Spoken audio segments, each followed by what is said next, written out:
Right కా bulletin details చూస్తే 48 గంటల ముందే గ్రూప్ 2 ఉద్యోగాలకు ఎంపికైన కుటుంబాల్లో దీపావళి వచ్చిందన్నారు సీఎం రేవంత్ రెడ్డి. శిల్పకళా వేదికలో గ్రూప్ 2 ఉద్యోగులకు నియామక పత్రాలు అందించారు.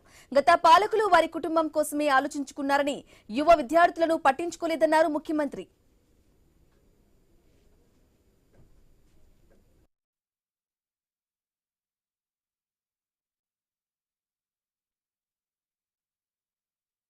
మీ తల్లిదండ్రుల కళ్ళల్లో 48 గంటల ముందే ఒక వెలుగులు వెలిగి మీ కుటుంబాలలో సంతోషాన్ని ఈరోజు శిల్పకళా వేదికగా తెలంగాణ రాష్ట్ర ప్రభుత్వం ఏర్పాటు చేసింది. తెలంగాణ ఉద్యమంలో భాగస్వాములై ఆనాడు ఉస్మానియా కాకతీయ యూనివర్సిటీలలోనే కాకుండా తెలంగాణ జిల్లాలలో ఉన్న కళాశాలలు యూనివర్సిటీలలో అలుపెరగని తెలంగాణ పోరాటం చేసి మా ప్రాణాలు పోయినా పర్వాలేదు, మా కుటుంబాలు అనాథలైనా పర్వాలేదు, ఈ తెలంగాణ రాష్ట్రంలో లక్షలాది మంది నిరుద్యోగుల యువకుల యొక్క కలలు పండాలి, ఈ తెలంగాణ రాష్ట్రం సస్యశ్యామలం కావాలి అని వాళ్ళు ఆత్మ బలిదానాలు చేసుకొని తెలంగాణ రాష్ట్రాన్ని సాధించారు. పాలకులు యువత ఆకాంక్షలను రాజకీయం కోసం వాడుకున్నారని, అల్లుడిని అంబానీ, బిడ్డలను బిర్లా చేయాలని ప్రయత్నించారని దుయ్యబట్టారు. గత పాలకులు వారి కుటుంబ సభ్యులకు పదవులు ఇచ్చుకున్నారని, గ్రూప్ 2 నియామకాలు చేపట్టాలని ఆలోచించలేదని అన్నారు సీఎం. వచ్చిన తెలంగాణలో 10 సంవత్సరాలు అధికారాన్ని చెలాయించి నిరుద్యోగ సమస్యను పరిష్కరించలేదు.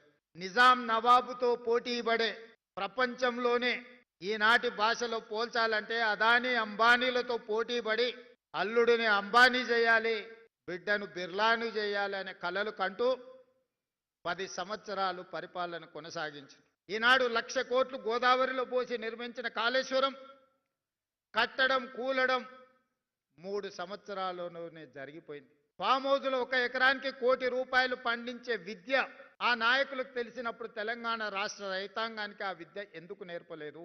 ఆనాడు ప్రభుత్వంలో ఎవరు మంత్రులు ఉన్నారు? ముఖ్యమంత్రి కానీ, ఐటీ అండ్ ఇండస్ట్రీస్ మినిస్టర్ కానీ, ఫైనాన్స్ మినిస్టర్ కానీ, పంచాయతీరాజ్ శాఖ మినిస్టర్స్ ఎవరున్నారో మీరు ఒక్కసారి ఆలోచన చేయండి. మరి ఈనాడు కుటుంబంలో ఏ ఒక్కరిని ఖాళీగా ఉంచకుండా ప్రభుత్వంలో ఉన్న అన్ని హోదాలలో వాళ్ళనే భర్తీ చేసుకున్నారు తప్ప 2015లో నోటిఫికేషన్ తర్వాత 2025 వరకు గ్రూప్ 2 నోటిఫికేషన్ల యొక్క భర్తీ జరగలేదు అని. ఇక అధికారులుగా బాధ్యత చేపట్టి రాష్ట్రాన్ని అభివృద్ధి బాటలో తీసుకెళ్లాలని అన్నారు రేవంత్ రెడ్డి. అధికారులు తమ తల్లిదండ్రులను బాగా చూసుకోవాలని, తల్లిదండ్రులను సరిగ్గా చూసుకోకపోతే వారి జీతంలో 15% కోత విధించి వారి తల్లిదండ్రులకు ఇస్తామని అన్నారు. ఇక ఇందుకోసం త్వరలోనే చట్టం తీసుకొస్తామని రేవంత్ రెడ్డి తెలిపారు. రేపటి నుండి సార్ చూడబోతారా అని మీరు అనుకుంటారేమో.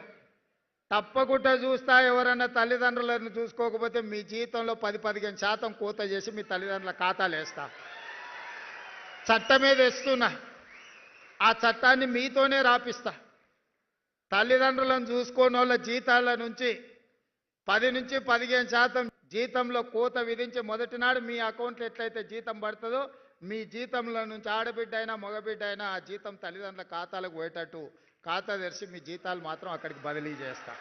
మనం ఒక కమిటీ వేయండి కొత్త ఆఫీసర్లతో ఆ చట్టం రాపిచ్చే దాంట్లో.